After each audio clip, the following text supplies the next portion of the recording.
Exams దగ్గర పడుతున్నాయి కాబట్టి సో మ్యాక్సిమం ఏంటంటే స్టూడెంట్స్ అయితే టెన్షన్ పడుతూ ఉంటారు. ఎంత బాగా చదివినా కానీ టెన్షన్ అయితే ఉంటుంది. అలాగే భయపడుతూ ఉంటారు కూడా. సో అలా భయపడకుండా టెన్షన్ పడకుండా ఉండడం కోసం పేరెంట్స్ ఎప్పటికప్పుడు మోటివేట్ చేసుకుంటూ ఉండాలి.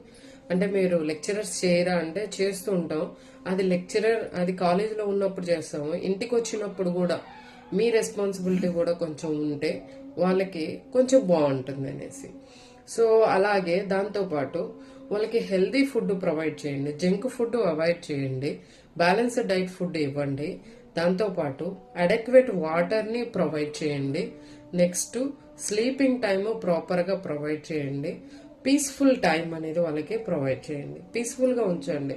హడావుడి, టెన్షను, తిట్టడము సో ఇలాంటివి అయితే చేయొద్దు.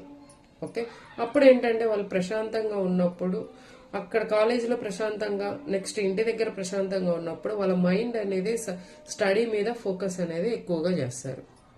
ఇంకో క్వశ్చన్ కూడా అడగచ్చు మీరు, మేడం ఇలా చేయకపోతే వాళ్ళు స్కోర్ తెచ్చుకోరా అని. తెచ్చుకుంటారమ్మా.